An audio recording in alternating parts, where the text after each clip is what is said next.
time. So thank you everyone for joining us today. Just a reminder that we will be sending you the recorded version of this webinar, hopefully tomorrow. During this session, if you have any questions, any doubts, it would be great if you can put them into the Q&A box.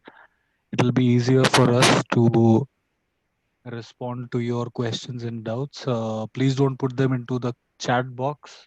The Q&A box is where you need to put your questions. We will be answering all of your questions at the end of this session.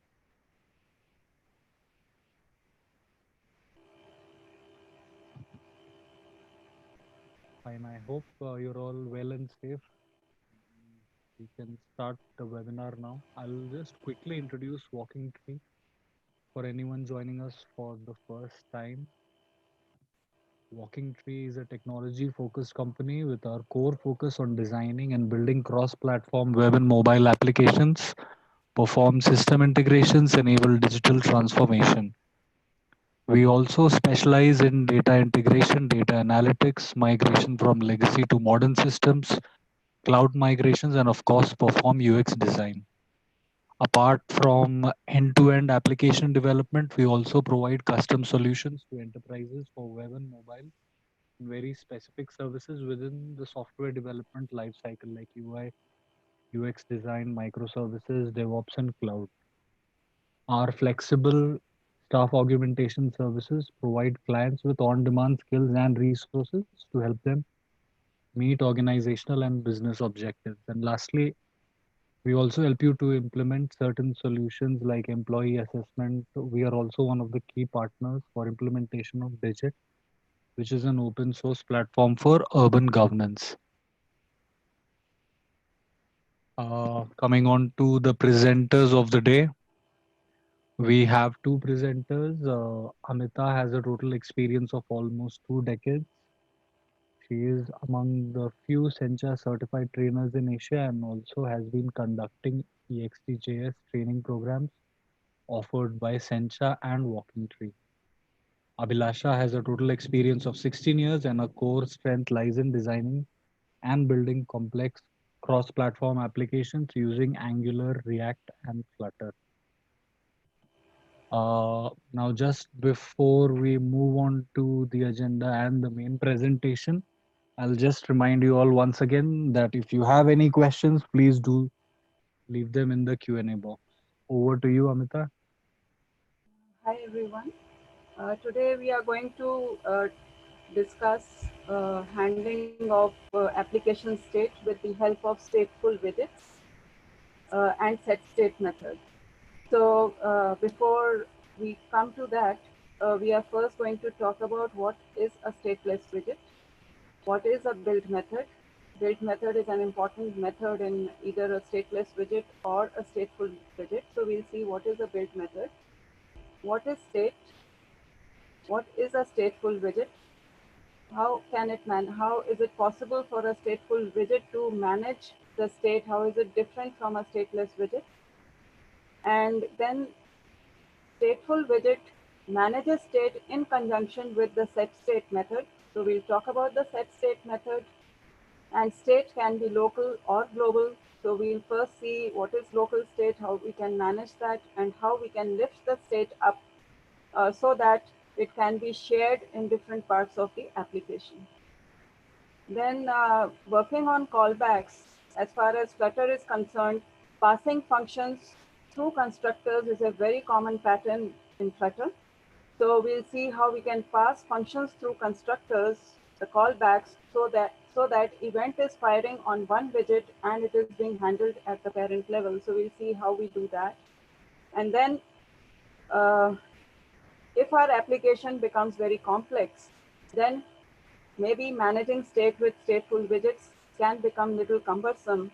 So we'll see what are the drawbacks and what are the solutions. So drawbacks and solutions, this part will be taken up by Abhilasha. First of all, let's understand that Flutter apps are a tree of widgets.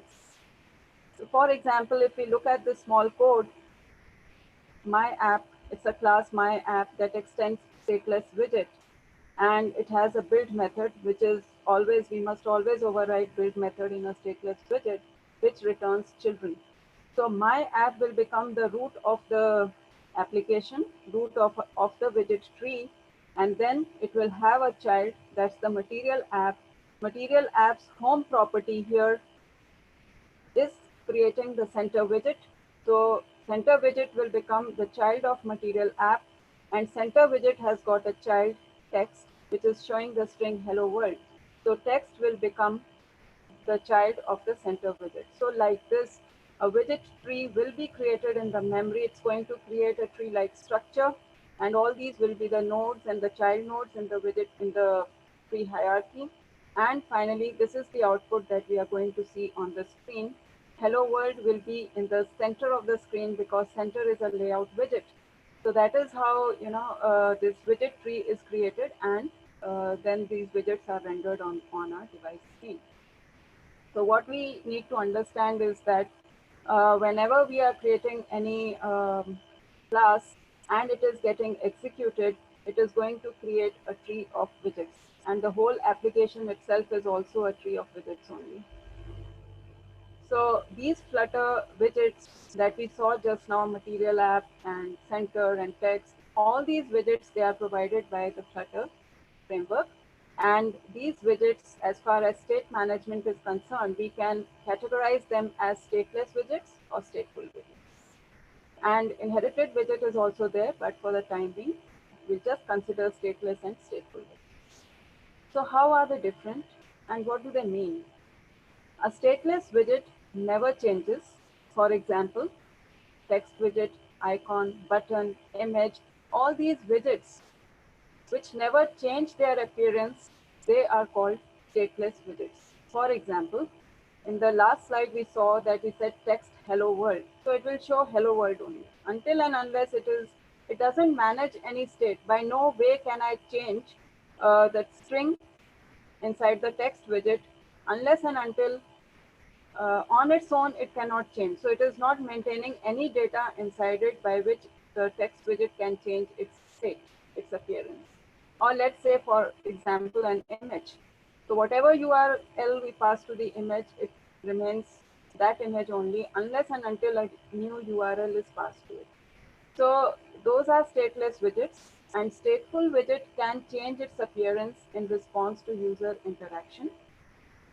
For example, a checkbox or a slider or a radio button. So for example, a checkbox, when user taps on the checkbox, it has that property called value. So when we tap on the checkbox, its value becomes true, else its value is false. So that value property is something that manages the state of the checkbox. Same with radio and sliders. And text field also, when we are entering data, that is being maintained inside the text. So such widgets, they are stateful widgets. So those were the, so can we create our own custom stateful and stateless widgets? Yes, we can. We have this widget class, which is the base class from which stateless widget class and stateful widget classes are derived, these two classes. So if we want to create our own custom widgets, stateless or stateful, we will define a class and extend from these two classes. So we need to understand that widgets are classes only. Even the Flutter widgets, they are class definitions. They also either extend stateless widget class or a stateful widget. So if we want custom widgets, we will also define a class and extend from any of these two widgets. So first of all, a stateless widget, what does a class definition look like? So here we have this class defined, name is movie name, which extends a stateless widget class. It has got two final properties, name of type string and count of type int, and count is initialized to 0 here only, and both the properties are final. There is one constructor, like any class in Java or any other language. We have a class definition which can have instance variables and methods and constructor. It's the same here also. So two final properties. There's a constructor, and it is taking one named parameter here, and which is used to initialize this property, this instance variable name. And then we override the build method. Every stateless widget class must override this method build, which takes one parameter build context and it returns a widget. And if you see here, it is returning one text widget, which is showing the name and the count, the instance variables, their values. So this build method can return a single widget or a tree of widgets also. Whatever it is returning, they will become children of this widget movie name. So movie name will be the parent node in the tree hierarchy, and whatever this build method is returning, it will create a subtree, and that will be added as a child of this parent node in the tree. So that is how these are created. And importantly here, a stateless widget class is immutable. We can't change the properties of its instance variables. That is why they have been marked final. So here on the top, suppose from somewhere in the application we call the movie name constructor and we pass this named parameter from here. So this string, the godfather, this constructor will get called, this value will be passed here, and from here it will be initialized to the instance variable. So this object will be created in the memory with two instance variables, build method, and uh, this build method will be called, and this tree or single widget or tree of widgets will be returned, which will be added as a child to the this node in the parent node in the tree hierarchy. So a stateless widget is composed of children. The build method creates its children. So build method is important. We must override it because this is what it is going to return the children. And its instance variables can't change over time. Once they are final, once they have been initialized, we can't change them later. If I try to increment this count here, you see it is an error. So they can be initialized once to constructor. This doesn't make any sense because it is a constant value. I can't change it. So they will be initialized through constructor only. But once they are initialized, we can't change them over time. So stateless widgets are immutable because they are its instance properties are instance variables are fine. So we use it when if we never need the properties to change, for example, name of a person we have passed and it has to be like that only, we don't need to change it, then that is where we are going to change, use the stateless widget. So here I'll just go to the editor and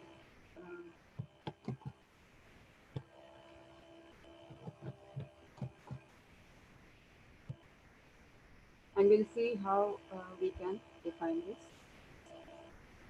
So this is a small application. This is the main method which is calling run app, and run app is calling my app class. My app is a stateless widget, which has a build method which is returning material app with just title and some theme. And the home property is my home page, which is a different separate class.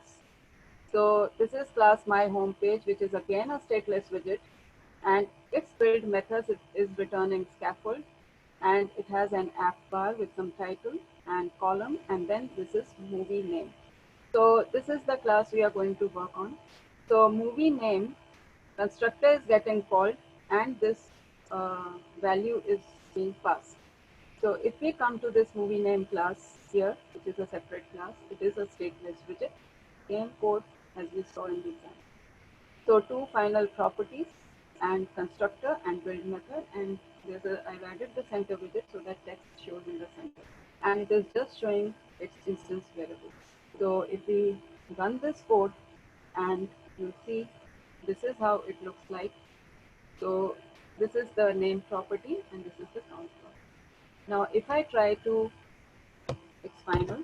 So if I just try to change it and let's say count plus plus, it tells me there's a problem. Count can't be used as a setter because it's final. So because it doesn't have a set method. Final properties don't have a set method. That is why they are immutable. There is no way by which I can call, get this instance and then call the set on it, set method on it, and change it. We don't have that. That is why they are final and they are immutable. So anywhere you try to change it, it will not be. I mean, it won't allow throw an error. So that's not possible. That is why stateless widgets are immutable. So if we go back.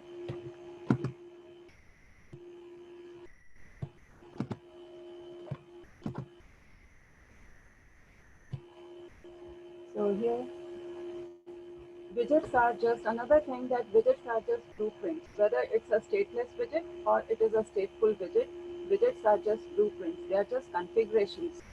So what happens actually when um, the widget, when suppose that same example, when that constructor is called, this movie name instance is created in the memory, object is created in the memory, and it is mounted on the widget tree. So after it is mounted on the widget tree, the framework Flutter asks it to give an element. So each class, stateless widget class, stateful widget class, layout widgets, or all these widgets, they have their element classes. So stateless widget class has got a stateless element class. Stateful widget class has got a stateful element class. So they have their respective classes. So when this object is created in the memory and it is mounted on the widget tree, Flutter asks it to give a stateless, to give an element. Because this is a stateless widget class, it gives a stateless element. This element is created and this instance is created and mounted on the element tree. So simultaneously, a widget tree, element tree, two trees are being maintained in the memory by the Flutter framework, and it is a layered framework. There are more layers also. There's a render tree also which is responsible for rendering the widgets. So right now we'll just look at these two trees. What is their purpose? So what does this stateless element do? This stateless element holds a reference to this widget in the memory. So not only that, it also has information regarding where is this widget in the tree hierarchy, and it also knows about its children. The child-parent relationship is also maintained by this stateless element. So actually, it is maintaining the whole life cycle of the widget. Okay. So when this is created and mounted on the tree, create element method is called, and this is created, and this points to this, and it holds a lot of information about this widget. After that, when the build method will be called, this is going to call the build method. Stateless element will call the build method, and the text constructor will be called, and text widget will be created in the memory, and it will also be mounted on the widget tree. Then it will be asked to create its element. So because this was also stateless, so stateless element will be created, and this will be mounted on the element tree, and this will point to the text widget. So what is the purpose of this widget tree and element tree? Why two trees at the same time? We'll just see in a while when we come to stateful widgets. So why stateful widgets actually? Stateless widget is immutable, we saw that. It can't change its data over time. So that will be, something, a very static instance which can't be changed. And we don't want such, widgets in our whole application. Some user interaction should be there, and they should be able to maintain their, update their state and update themselves also. So these widgets are immutable. They can't change their data over time. And Flutter, another thing is Flutter is a declarative framework.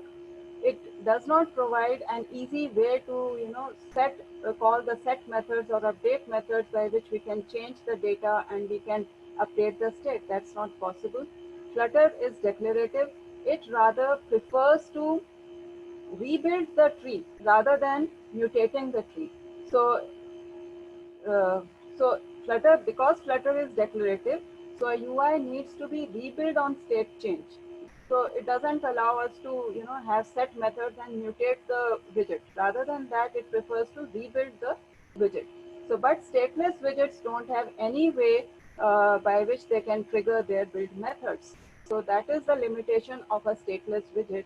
So therefore we have stateful widgets. So when we define a stateful widget, it actually creates two classes.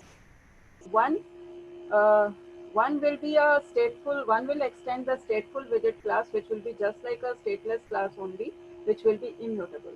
So stateless and stateful, both are immutable.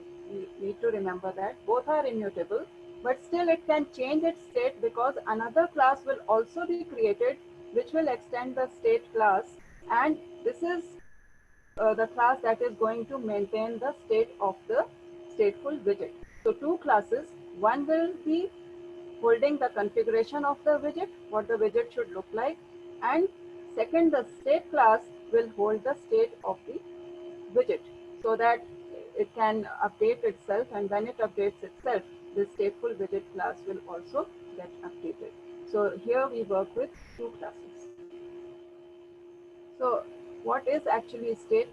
In simple terms, state is the value of all the variables needed to make up the user interface. So for example, checkbox. So the value property of the checkbox, which updates, when user is tapping on the checkbox, value is becoming true or false. So that, for example, is the state for the checkbox. Similarly, all the values of all the variables that are needed to make up the user interface is called the state. So let's have a look at stateful widget. Here we have a class of, as we saw, it will have two classes. This is first class. This is, sorry, the first one, which is the widget class, and the second one is the state class. So this widget class extends stateful widget class. It will also, I said it is immutable. So because it is immutable, its properties will also be final. And then this is the constructor, just like before. But another new method that you see here is the create state method. So this is the method that is going to create this state object. So this is something different here. And then this is class movie name state extends state. So this extends stateful widget, and this extends the state class, which is responsible for, which is going to create a state object which will hold the data for this UI, for this widget. So if we look at this syntax, class movie name state, if you see the name, this is movie name and it is movie name state. So this is a convention. The state class, they normally are written like this: the class name, widget class name, suffixed by the word state. This is just a convention, you can change it. And another thing, it is marked private with this underscore, because we want the state object to be available only for this widget. So therefore it is marked private. And this is also, I mean, we can change it, but normally we would like the state to be available only inside this widget. So that is why this is private. It extends state, and this is generic type. So it takes movie name. So this state object gets associated with this widget class.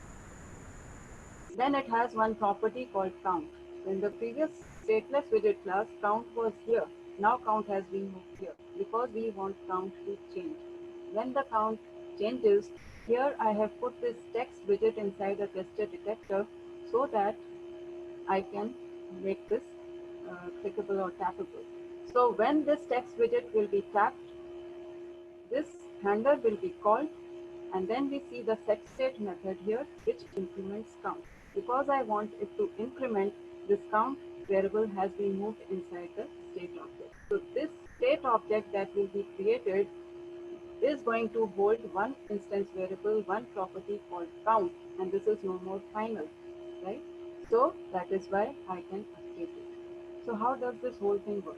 So when this class will get executed, then object will be created in the memory with one property, which is final, which can't be changed.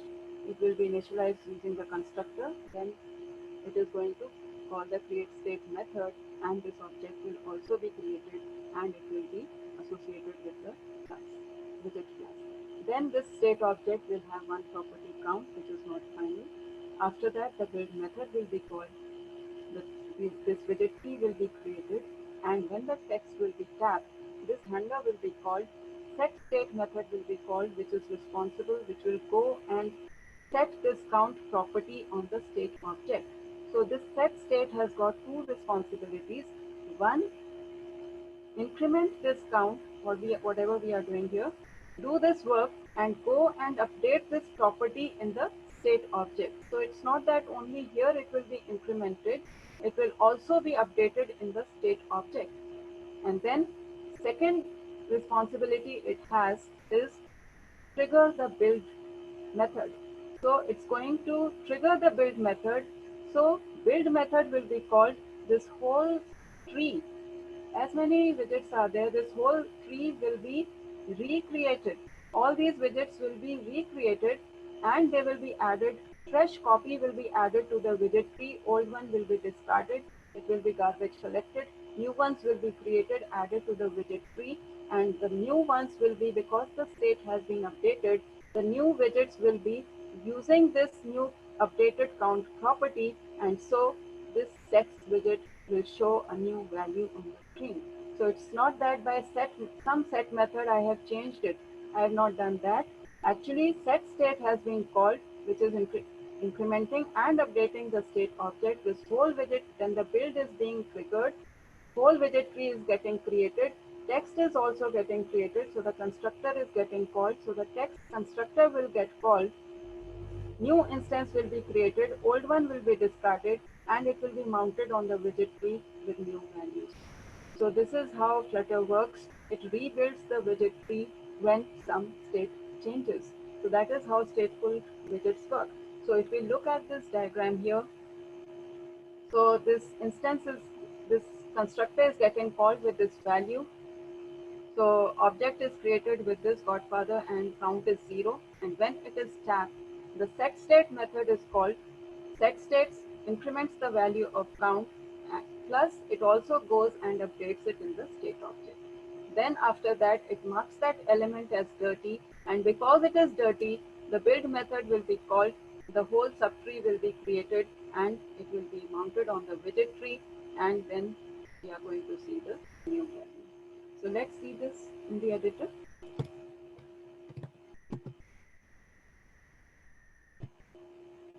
Amita, if you can just do something about that background buzzing noise. Yeah, I think it's fine now. Okay, it's back again. So now stateless widgets, I just,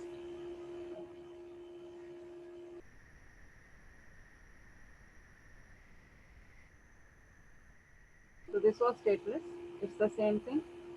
Movie name is getting called this class, and this was stateless. I have added this Flutter and Dart plugin to my editor, so I can very easily, if I want stateless widget to be created, I can create a stateless widget like this. So if we add this plugin, we have this um, shortcut available. If I want stateful widget, I just have to say this, and these two classes are auto-generated. So we have this code here. Name, whatever name we give, suppose I give movie name, and then you see automatically this is created. Now, if uh, this is an override, we have to override this create state method, which is going to create the state object. So this is the widget class where we can give some instance variables and all. And this by default it is returning a container, and then we can just change it and return whatever we want.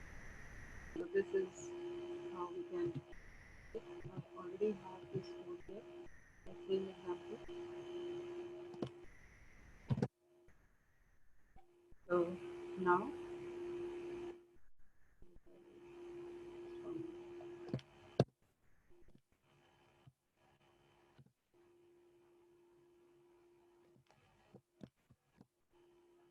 so if I just refresh it,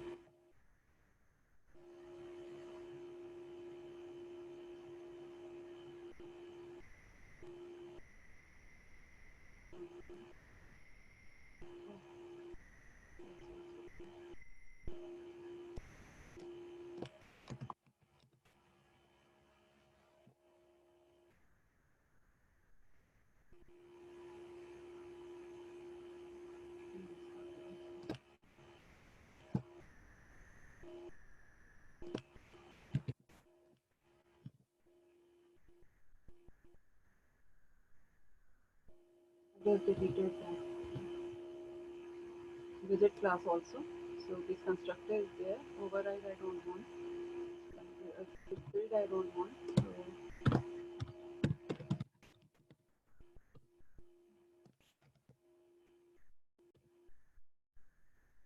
So this create widget class is going to return this instance.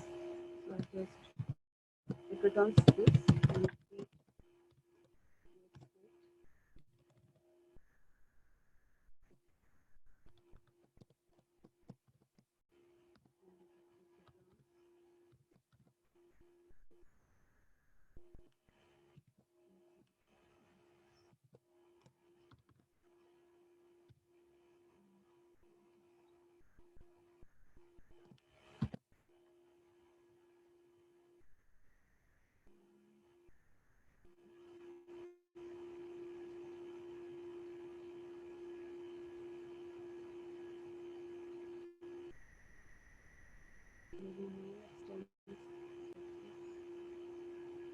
this should be stateful.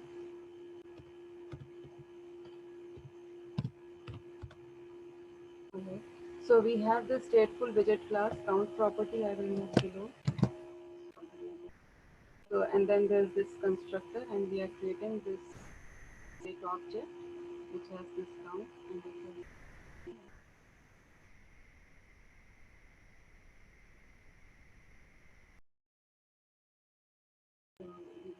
you see that it's the same thing here, but now this should be clickable and the state is changing.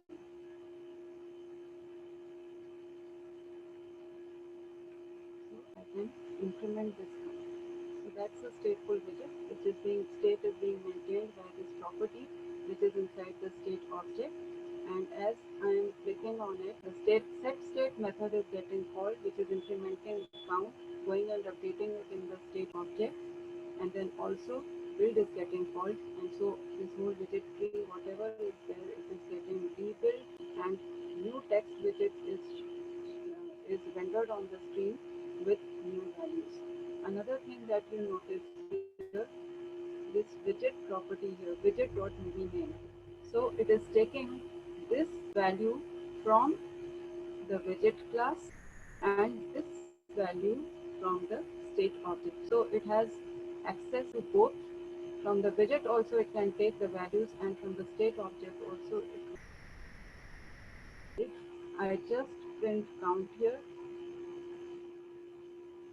and I remove, just comment out the state object, setState method, you will see I just got reloaded.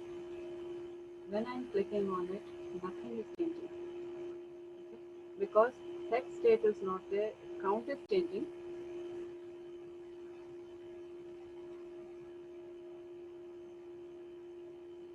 So because setState is not able to update it on the, because setState is not getting called, so it's not updating in the state object, so this is not going to work. And build is also not getting triggered. So therefore, setState is important when we want to update the state of a widget.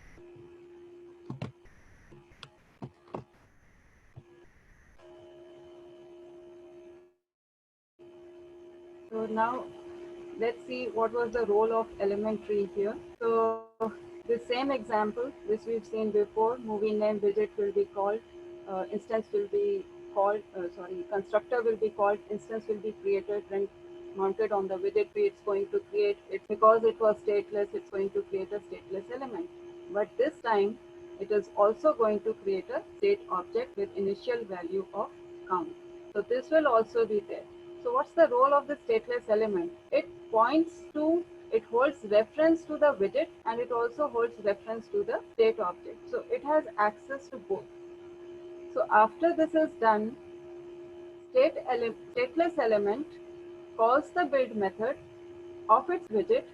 Build is called, and all those children are created, and one by one their constructors are called, and they are also mounted on the widget tree. And then they also create their elements, stateless or stateful or whatever type of element. Now this was stateless, so it doesn't have any state object. So this is done. After that, when I triggered on the text widget, what happened? SetState went and updated this property here in the state object. So this changed to 1.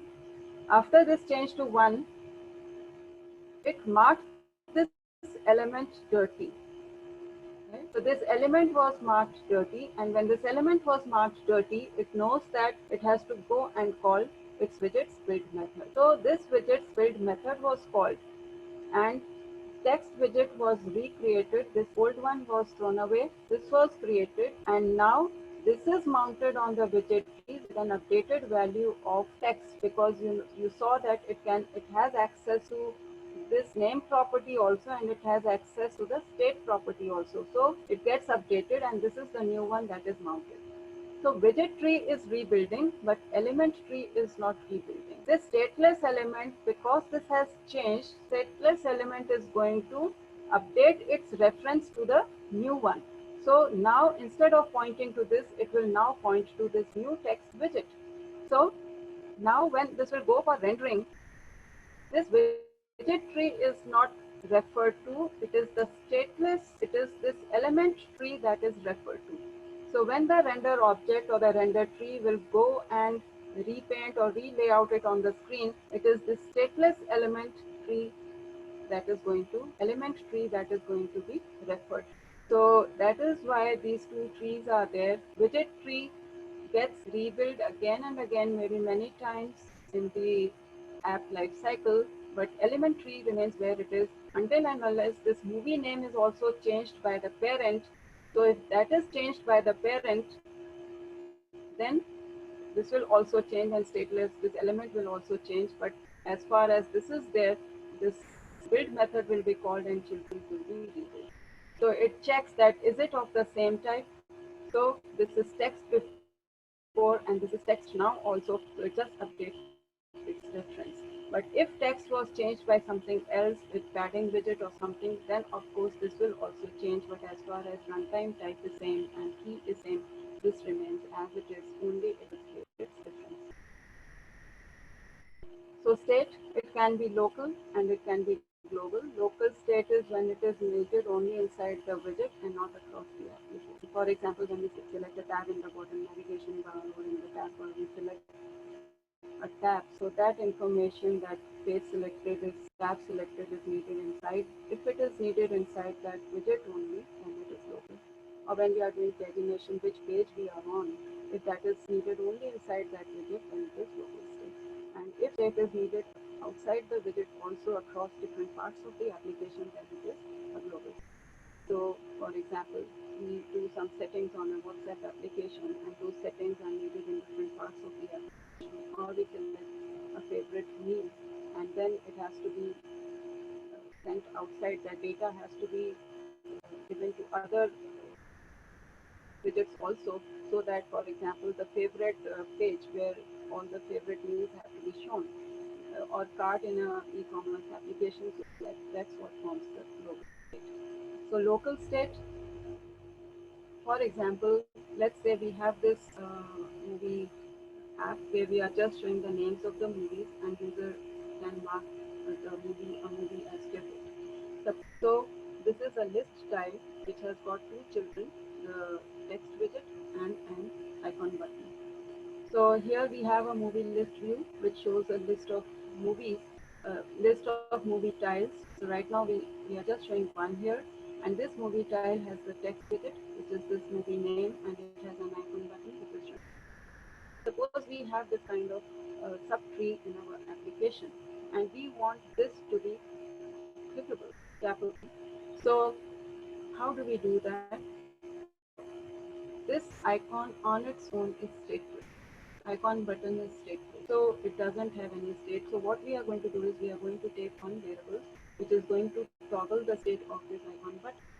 So let's say we take this is favorite equal to false initially. So this one is getting rendered, and when user will press this icon, the setState method we need to call, and we will have to toggle the state of this variable so that the other one can be shown. So this is local state, because only this icon button is changing. We just want to change this icon button. So it is very local. This variable, it is not needed anywhere else. It's just needed inside this. So this we can implement as a within the widget itself. And so this widget only can be made stateful. Rest all can be stateless. This can be made stateful when the state is needed only inside the widget. So that is local state. So let's see an example here. So here I have this class. I'll just make it and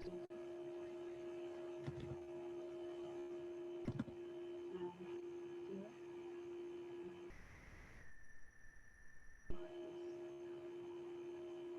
on.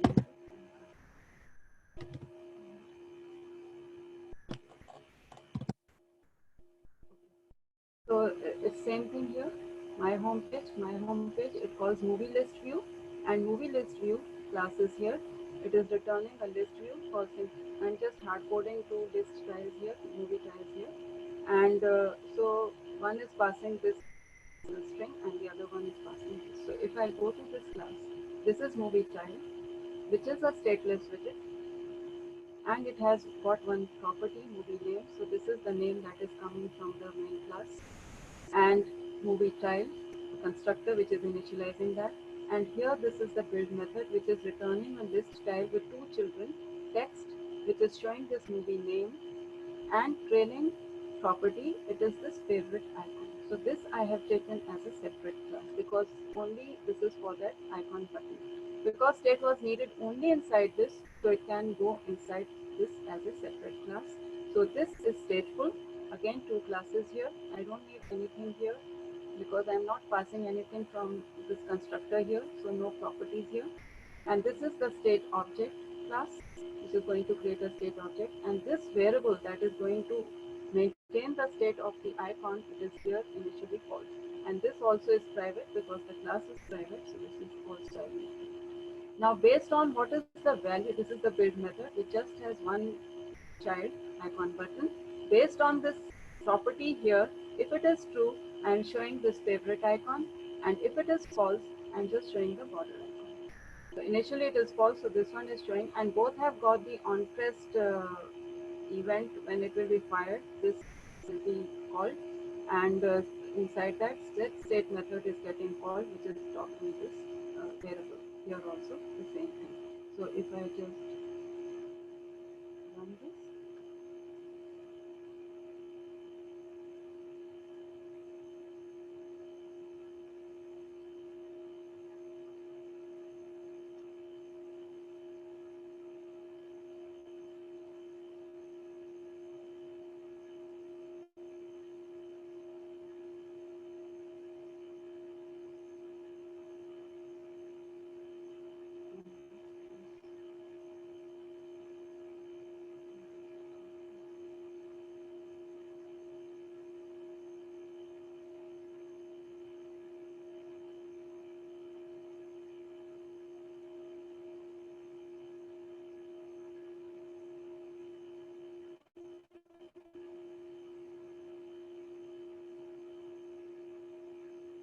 So it's here. Now when I click this icon, so this is local state confined within this widget only. So whatever, so here when we maintain a state of any widget locally, we need some data, some variable based on which we are going to update the state object. And when the state object will be updated, build will be called, and this widget will be renamed.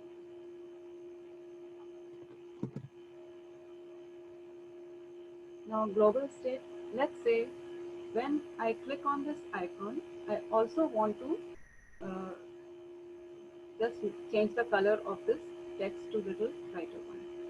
So now, and this is again based on this only, is favorite. So when this is a favorite icon, then only I want this to change. So that means this state is no more local. It is needed by the siblings. Both these are siblings in the movie tile widget.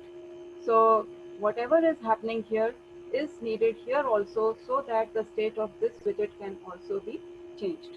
So that means it is no more local now here. So it is needed here. So that means it is a global state.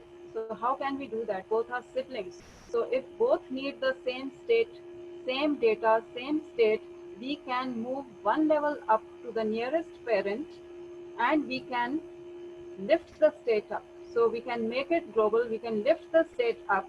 Now it will be available to both the children. So this is favorite variable. It is now lifted up. It will be here and now the parent is going to maintain the state of the children. So this will be stateful. No need for this to be stateful now because setState method will be called at this level, parent level, and not here. So this we can make stateless. This can be stateless. Now parent will manage the state of its children. So let's see this. By lifting the state up, it is possible to pass it down to more child widgets. So but when we try to do this, whenever we do this, we should take it, lift it up to the nearest parent, to the parent, not to grandparent level or up in the hierarchy, because we should be clear that the build method will be called unnecessarily in between widgets will also be getting built. So that is why we take it to the nearest, just one level up from where it will be available to both if they are siblings. So let's see this. Just go to this.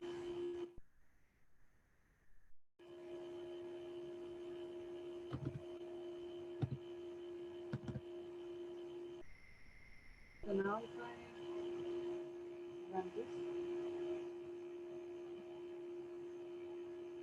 it's the same thing. When I click here, now this is color is also changing.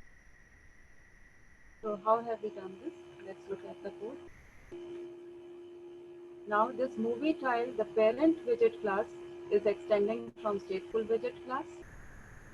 This movie name property which is coming from that parent class, and it is getting initialized and then creating this state object, and its favorite is now here at the parent level, right, in the state object. And I'll just come to this function. So this has been from that favorite icon class, it has been moved up, and then there is this build and now trailing. Now this has, I have to send this to the child widget, to both the children. Okay. So when this favorite icon is getting called, this is the constructor. So through the constructor, I am passing this as a named parameter, and this is the class. I have declared one local instance variable here. So through the constructor, this is getting initialized and rest of the thing is working. So when we lift the state up, we will have to pass that state to the children through its constructors. And this is the text widget. It is not a separate class, it is there only. So it is just text constructor is getting called widget.movie name and style. It is available here because it's in the same class, it has access to that variable, so no need of passing. This is the constructor, so we are just saying if it is favorite, then this color, then this color. Now, another thing that is important is the callbacks. This is stateless now. When this will be triggered, how will the parent know that it has to update this is favorite property? Because now setState has moved here. How will the parent know that it has to update this property? So for that, we need to pass the callback functions. So this is a very common pattern in Flutter, passing functions. They are first class functions. They can be passed as arguments to other functions. They can be returned, their first class functions. So we can pass them in Dart, we can pass them. So I have just defined one toggle favorite function here, which is doing the same thing here. So setState also has been moved up, but it needs to know when I have clicked that favorite icon. So what we do is, when we call this favorite icon function, we pass this toggle favorite also as an argument to that function, to that widget, to that constructor. So here also I am passing it as a named parameter. So this will be passed to the constructor. I have just declared one local instance variable here. So this is getting assigned to this.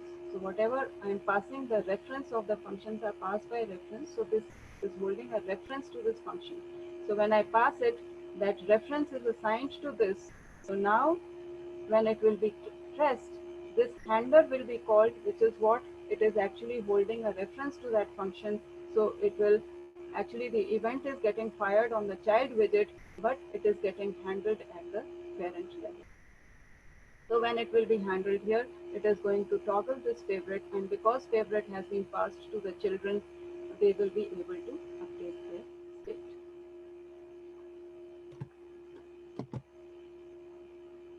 Next. So we saw here how we can keep the state confined within the how a child can manage its own state, and if it needs to be shared between siblings or by ancestors, then we move the state up, and the parent can also manage the state of the children. Now, what if this was a complex tree and this state was needed and in other parts of the tree also? So how do we manage that?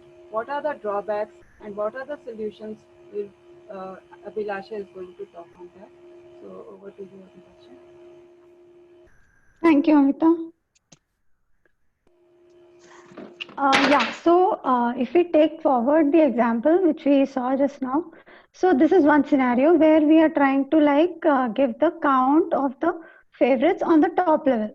So now we see that we need that same piece of data at a top level widget. So now we are we need to have the state at uh, to be accessed at the left side of the root level, also at the right side, because the text which is the container within the column widget of the overall root needs to access that same value. So in this case, then we will lift the state up even one more level and bring it to the root level, so that now it is accessible to all the widgets of the tree. But and also we'll have to pass this value as a input to, so if this is a different widget, movie list view, so this has to be passed as an input property so that it can consume it and then act accordingly. So obviously, like, this is still a simple example in a real life app. So we are looking at just one page, but then in a real life app we would have many pages and the data would have to be shared across pages. So in that case, you can imagine how difficult it would become if we have to manage all the state and then manually pass it as an input to each level just by lifting state up. This is like a limitation wherein just by using the setState and stateful widgets, it becomes a maintenance overhead. So yeah, Amita, next slide, please. Yeah, so if you look at the limitations, we see that local state can be managed well with setState. So if it is a very specific state, like a data which is only related to that specific widget, then we are good to use local state. But when the data gets related to multiple widgets and we need to again lift the state up, then it becomes a problem. Also with stateful widgets, as they are more complex and they have their own memory because they have to maintain the state. So obviously, like with respect to performance also, they are more draining on performance compared to stateless widgets. So we have to really use them wisely and segregate the widget tree to put the state at the level where we want to use it if it is a local state. But then with global state, for complex apps, if we are lifting the state up and if we are passing the callbacks also, it becomes complex. As the structure of the widget tree grows, it becomes difficult to maintain where the state should be and then how the child is going to access the state. Also, when we are doing this, like when we are putting all the state related logic within the UI, so it's like state is what? It's the data related to the app. So whenever we are changing it, it's the logic. So we are actually mixing the business logic with the UI. So that itself is also not a very good coding principle. So then what is the solution? So what we really need here is a way to handle the data globally in a cleaner way so that the data is available for all the widgets in the tree, and then whichever tree wants to consume the data, they can just take a latch to it and then consume it in a way. So it's like you're creating a new context and exposing your data into the context. Now whichever consumer or whichever widget is in the same context, they can consume the data. So finally, it all drills down to making it available in the tree and then consuming it from anywhere in the tree. So next. Yeah, so if we look from the Flutter perspective, we have a number of state management solutions. So to start with the most basic and the one which is provided by the Flutter, the inherited widget and the inherited model. So inherited widget is like one of the types of widgets provided by the Flutter team, which like inherently it has the behavior of what we just now discussed. So that is, it has the like property of holding the data at the root level, and then it being available across the child. So whichever level the child is, it can access the data if it is like a extension of the inherited widget class. And similarly, inherited model is an extension of inherited widget, which is used for models for a similar purpose. But the disadvantage with this method is that it comes with a lot of boilerplate. So just to consume the data, you have a big statement like build context, depend on inherited widget of exact type. And then there's a lot of code which has to be written. So to simplify that, like Google has come up with the provider package. So provider package is a wrapper around the inherited widget, which makes it easier to use. So it provides very user-friendly methods using which we can define a state as a global state, which becomes available for the tree, and then to consume it is also easy. Also, there are other solutions. Like one of the other popular solutions is the block solution, which uses the RX Dart stream. So basically, block stands for business logic components. So the idea is that all the business logic is separated from the UI and maintained in these stream controllers, which have all the logic to modify the data. And then whatever data comes into or goes out, so comes in through the sink. So sink is what accepts the data in a stream, and then streams are which yield or which send out the data, so the output part. But all this data is like a stream of events. So the widgets listen to any changes and then they accept the or they listen to the changes and they take the changes. So this is also like one of the popular methods which was used before we had providers, and people who are more comfortable with RX observable pattern, like which uses streams, so they prefer this approach. The last one, so Redux, MobiX, so these are the common state management libraries which we use in other frameworks also. So these are available to be used in Flutter also, and there are plugins available. So if you are comfortable with Redux and if you like the action reducer store approach, you can as well use the Flutter Redux plugin, and that gives you the same benefit of state management. So finally, to conclude, yeah, next. So like the question, which state management solution to choose? So we can conclude by saying that provider definitely is the recommended approach. It is easier approach. If you're starting to learn Flutter, then this is the best thing to start with for state management.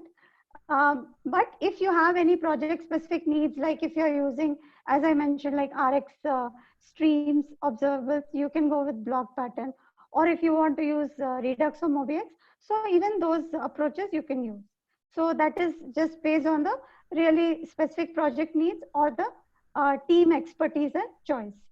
Otherwise, provider remains the recommended approach. on which like we are planning our next Flutter webinar. So yeah, that's it from our end. Like we can take the questions now.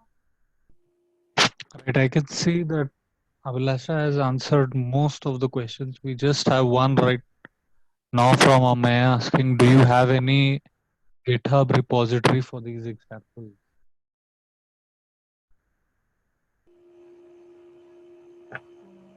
For which examples? The movie examples which we showed here. I have So put it on CodePen, Pranshu, Right. and yeah, and the link is on our blog. Fine. So Amita has authored a blog recently, which you can check out on our website, which again discusses this very topic itself. I will be sharing the URL of this blog as well as the recording of this webinar along with these URLs mentioned, which you can use for reference. So that all hopefully all of you should be receiving tomorrow. Uh, right. These, So I think, like I said, Abhilasha has answered most of these questions. If anyone has any questions, the Q&A box, we still have some time. If you can just quickly put them in.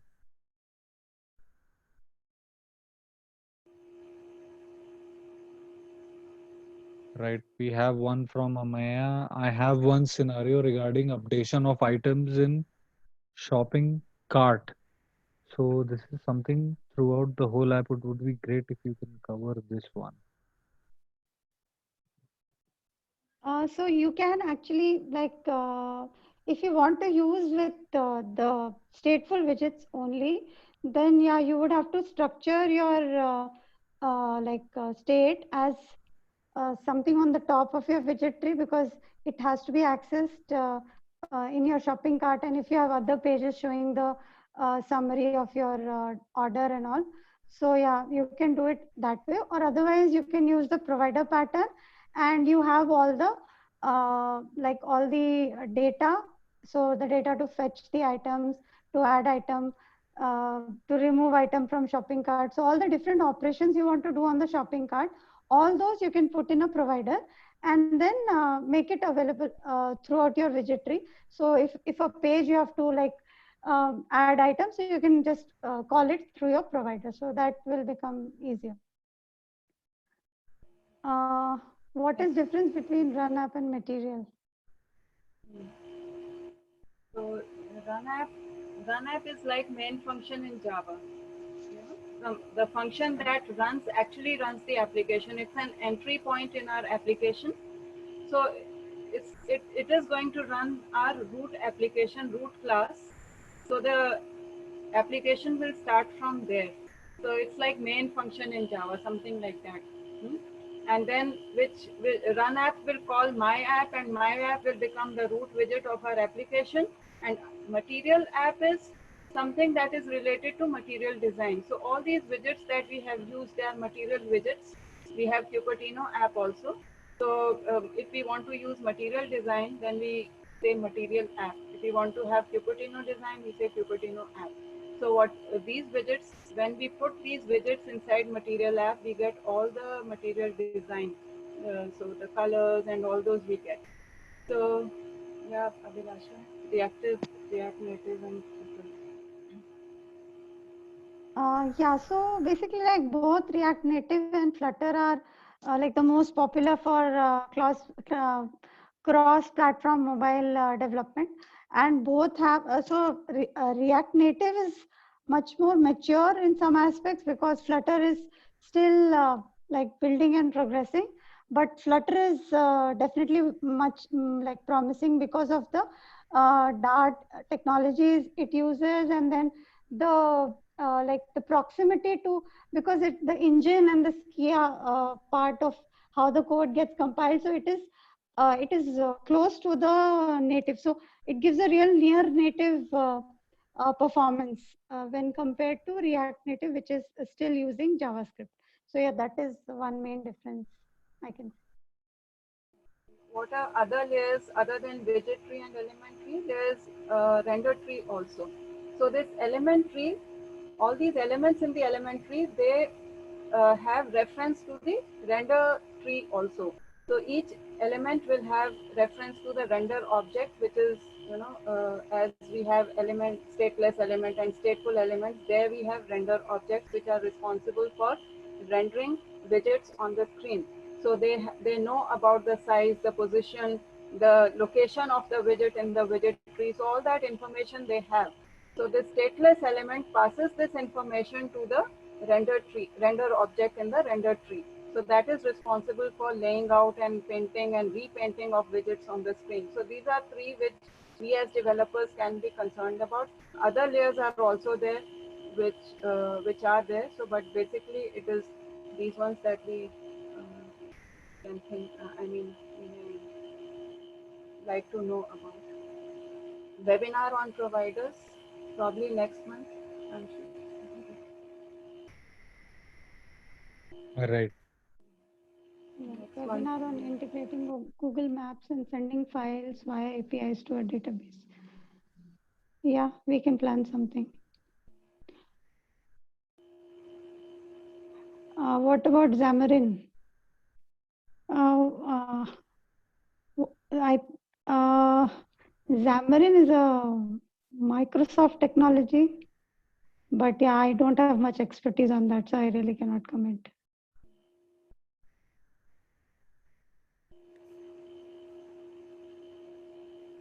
Have you tried using Flutter AWS? Hmm. So, no, I've not used with AWS. I've mostly used with Firebase and Firebase Cloud Storage. But I'm sure something should be there because, yeah. Right. So this is all the time we have today. Thank you everyone for joining us. Like I have told you, I'll be sharing the recorded version of this webinar along with the resources and the references mentioned here. Uh, Please do join us next week. We have a very special webinar coming on UX on augmented reality. So thank you once again, and we'll see you next week. Thank you, Abhilasha. Thank you, Amita. Thank you. Thank you, Pranshu.